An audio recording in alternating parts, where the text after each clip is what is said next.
I think we can do that. We'll ask Jeffrey if you'll go to the PV Pecos Valley Bassmasters on Facebook. Yeah.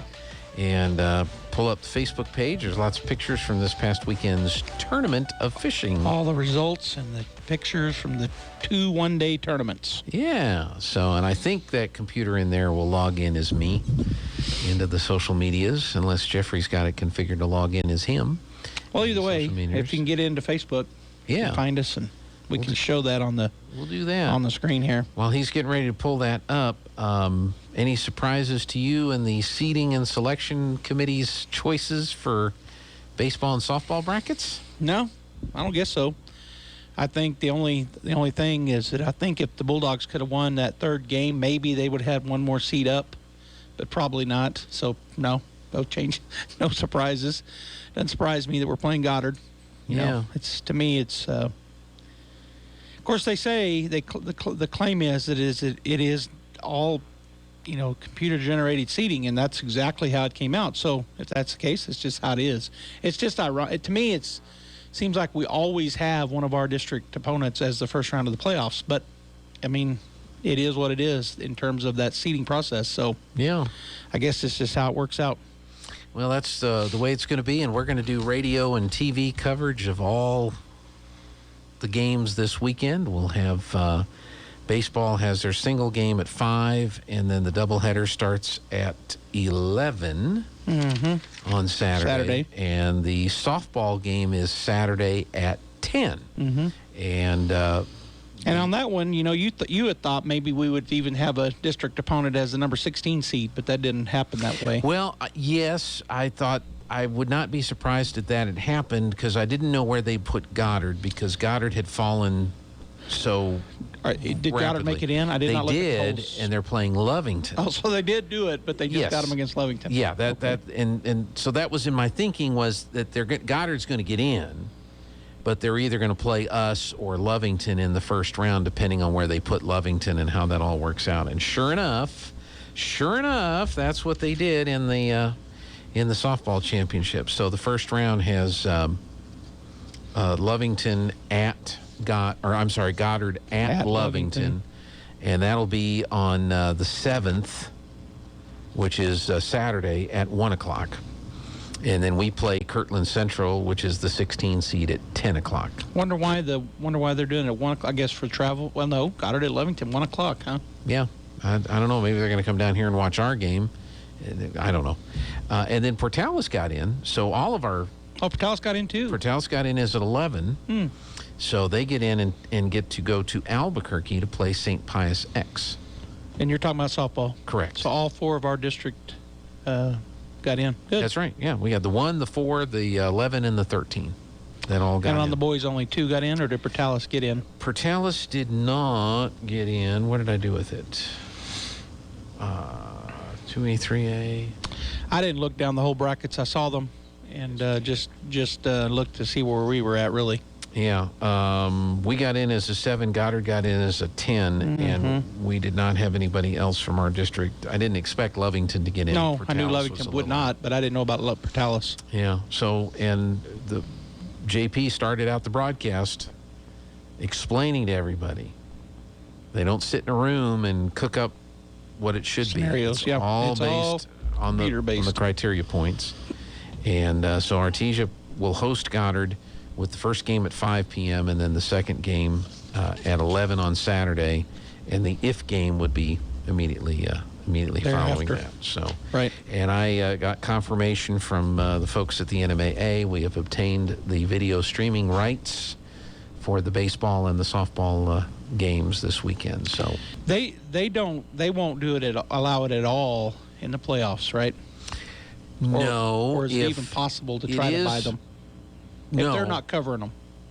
Because they don't cover all the games. I cannot buy the rights to video.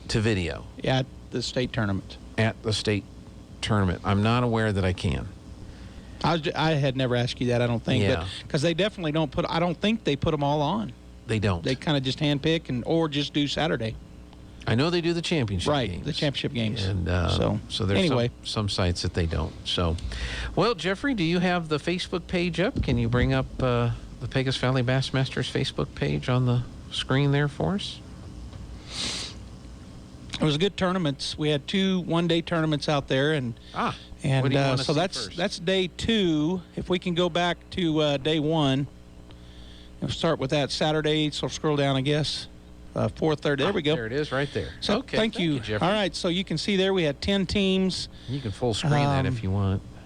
We had 10 teams, and of course the top part there is just as they were entered, and then their weight, went away. What?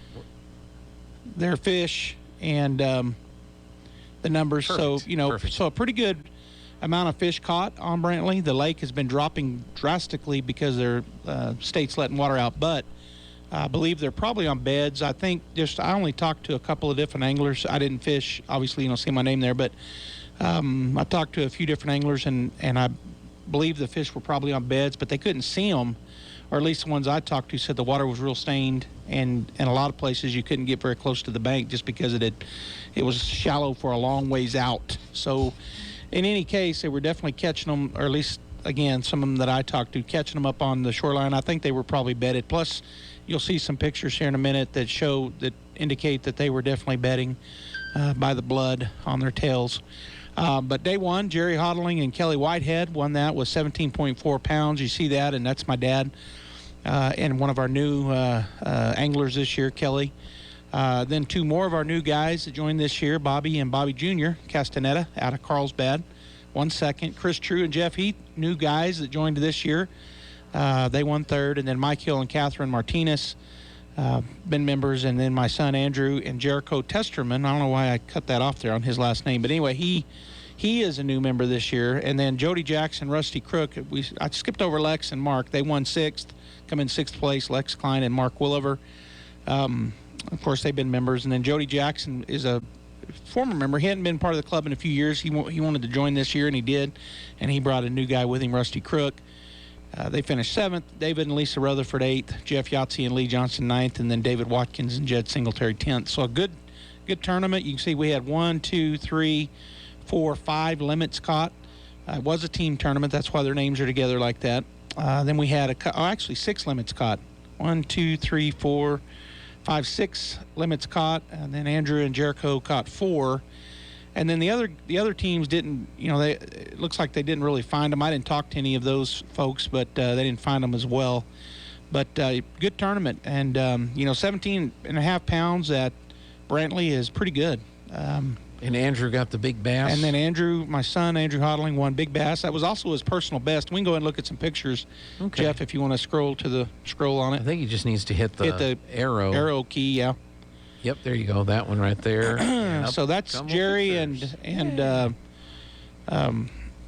Kelly Whitehead. So that's my dad on the right and Kelly Whitehead on the left. That was their limit, and they won day 1 tournament. And that was a 5-pounder. We had 3 5-pounders caught on day 1, which is good. Okay. Next one. We need to get the old clicker back. And that's Bobby Jr., Bobby Castaneda Jr., and they had a 5-pounder. Uh-huh. They weighed in first, and I guess whoever was doing the pictures didn't get them. And they're new to the club, and even though I had put in the email, hey, make sure you get pictures, I think they were just getting their fish out of the way. So they only got 1 picture just of the big bass on day 1. Okay. But that was a 5-pound plus fish for Bobby Jr. Okay, next picture. That is Jeff Heath and Chris True. They came in, I guess it was 2nd with their limit. You can go ahead next. All right, next one. And they had some good fish, as you can see. Mm-hmm. That's Catherine Martinez and Mike Hill. And they only had the 3, but they were all 3 nice ones. Yeah. Good looking bass. Really healthy fish down there this year. Okay, next one there, Jeffrey. That's Andrew and Jericho Testerman. And Andrew's fish there in his the big one. Well, you can see the big one. That was a 5.6. That ended up being our big bass. Wow. On Saturday. Okay. And then the next one. And that's Lex Klein and Mark Williver. Mark on the left, Lex on the right. And they had 4 fish on day. They might have I think they had 5 and one died, so they're holding their 4 live ones. Looks like. Okay. You can go ahead, Jeff. Next one. That's Rusty Crook on the left and Jody Jackson on the right. And they had, I think they had 4. No, they had 5. Okay. They're holding, and actually Jody's got 2 in that one hand. You can kind of see the tail behind the other one. So that's their bag. Yep, I see that. Okay. Next one. And that's David and Lisa Rutherford, and that's a couple of theirs. I guess 2 of their big ones. I think they had 3 on Saturday. Okay. Clicker. Click. I think the delay maybe. Is that what it is? There could be a delay. He's not hearing us until. That's Lee Johnson on the left and Jeff Yahtzee on the right, and they had a couple on Saturday. They only fished Saturday, so we won't see anything from them on Sunday, but Okay. they teamed up. All right. The next one there. And that's David and David Watkins on the left and Jedediah Jed Singletary. I don't know why I call him Jed. That's his name, but we call him Jed on the right. They only ended up with 1 fish, and so I don't know, what they tried. Maybe a little different than the guys that caught the 5, because we had, like I said, 6 out of the 10 teams had full limits, and then a couple others had 4, and they only had 1 fish, and they're really good anglers. So Yeah. I think they just couldn't find them maybe, and they don't fish Brantley. They're from Hobbs, Lovington area. And they don't fish Brantley maybe as much as these other guys do. But anyway, good fishermen right there. And I think the last picture on that day 1 is of Andrew. And he had actually sent me this. So that is different than the one he had just caught that fish. And Jericho took the picture for him. Then he sent me the picture later. And so I used it even though it wasn't at the weigh-in. Okay. But that was his big bass. It was also his personal best. He's 5.6 pound is his personal best. So All right. So let's go to the day 2 tournament results. So go back and then go back up scroll up the page, and we've got there it is. Okay, so we'll start with this one. So again, This is Jerry, your Sunday this is the Sunday tournament, 2 separate tournaments. And on Sunday, Jerry Houghtaling and Kelly Whitehead again won first. So you can see less weights on day 2. So didn't catch quite as big a fish, although the big bass on day 2 was still a 5-pounder. David Rutherford with a 5.2-pounder, 1 big bass. But Jerry and Kelly won first. Chris True and Jeff Heath come in second. Mike Hill and Catherine Martinez came in third. So all in double digits, 12.95, 12.8, 11.1. So not quite as big on day 2, but still, for Brantley Lake, 30 pounds in 2 days for Jerry and Kelly. Not too bad of weights, but they were 2 different tournaments, so they ended up winning both days. And then David won big bass with that 5.2. And you can go ahead and go to the pictures. Okay, so click the next arrow there, and let's take a look at some of our. And we're on the radio describing them for you, of course. Yeah. And so this picture, and if you obviously you can't see it on the radio as Gene said, but there's a picture here of the winners on day 2 on Sunday. Kelly Whitehead on the left and Jerry Houghtaling, my dad, on the right with their 5 fish, and they won day 2. Okay, click. And there's Jeff Heath and Chris True. They again caught a limit, and they won second place on day 2. And in the background there, you see on that pickup, it says, you see Riker, or those on the radio can't see it, but Striker brand is a national brand that has sponsored our club, and I've been failing to talk about them, but they are a sponsor of our club. Excellent. You can go ahead, Jeff. Click. And last year was our first year to do that. We became a club for them nationally, and one of the things that they do for us, you can see it more clear there above Catherine's head a little bit, Striker. They gave us a bunch of those stickers to put on our boats and our pickups, and they also gave us for our Angler of the Year last year, got a full suit. Oh wow! Which are very expensive, like $500-$600 suit, and so I need to start talking about them when I'm on with you. But anyway, Striker brand. That's Catherine Martinez and Mike Hill with 3 of their fish on Sunday, and they won third, I think. Okay. Go to click. That's Bobby and Bobby Jr. Castaneda, a couple of our new members, and we got some pictures of them, their bag on Sunday. So Carlsbad guys, you can see the Carlsbad cap on Bobby Jr. there. He's probably I wasn't down there, but I bet he's a baseball player. I know he's around high school age. Go ahead, Jeff. David and Lisa again, and Lisa holding that big bass. So David caught it, but you can see she's grinning. That's a good picture. Yep. But a big bass, that was that 5.2 pounder was big bass on day 2. That's okay, Jeff. That's perfect. Mark and go back. You're fine. So Mark and Lex again. Mark on the left and Lex. Nope. What are you doing? What are we doing here? Okay. Click. All right. So Mark Williver stay right on the there. left and Lex Klein on the right. With their, I think they only had the 2 keepers on Sunday. You can go ahead to the next. And I forgive Mark for wearing his Dallas Cowboy cap. He wears it every tournament. So that was it. We had Andrew and Jericho didn't make day 2. They didn't make it down there. But then David and Jed couldn't find them, and Jody and Rusty didn't find them. But still pretty good day. We had 1, 2, 3 limits on Sunday. So overall pretty good. And then one more, Jeff, if you'll X out of that and go, I had a good picture of David I failed to get. So it's on another post just above that post of his big bass. I didn't get it in that. And I don't know why Facebook wouldn't let me add it. There it is so there. It is right there. And so I added that.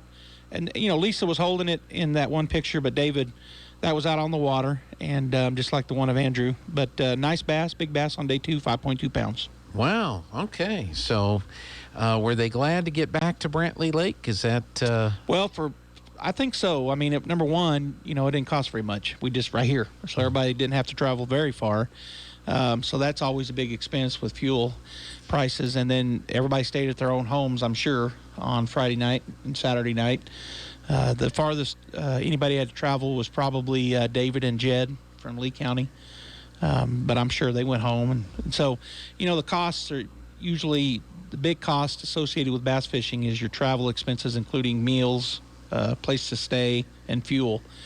And I sent a text to my dad after they won last night. I got the results from David, and at least David's our tournament director. Mm-hmm. He sent me the results so I could do all of this stuff on our social media and on our website. And I texted my dad and said congratulations to him and Kelly and sent their picture to him and the final results. And I texted him separately and I said, hey, this might be the first time in history you might have broke even.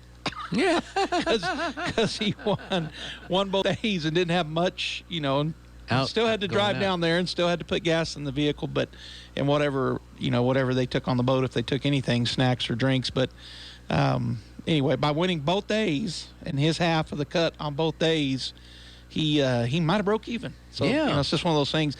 At our level, at the grassroots level, fishing, it's not about the money. I mean, you want to win, and you'd like to win that whatever the prize money is available. But if that's why you're doing it, you'll quit pretty quick because you're just not going to win enough at a local club level to even break even. Typically, where we live. Yeah, we lived in Dallas, Texas, where there's 300 lakes within 20 miles. That would be different. But we're here in southeast New Mexico. We do have Brantley, and hopefully it fishes well all summer. We've got 6 more tournaments, one-day tournaments scheduled at Brantley Lake if there's water and if the fish are still there. So that does make it nice that we're able to fish Brantley again. Sitting there at the house yesterday afternoon, and I got a notice on my phone that rain was going to start in 5 minutes. And it didn't. And it did. Oh, it did? Yeah, we had a 12-inch rain. It spit for about 30 seconds, and the drops were about a foot apart. 12 inches apart. 12 inches apart on the ground. Yeah. So we got to get some rain to get these lakes built back up and all that. Well, it'll have to be considerable for our lakes to get water in them. That's true. All right. You can go to pvbm.club or look up Pecos Valley Bassmasters on the Facebook page there. And congratulations to all the winners that did well this past weekend. Yep. All right, Joby, thank you so much. Thank you. And I guess I'll see you this weekend. I'll see you this weekend. All right.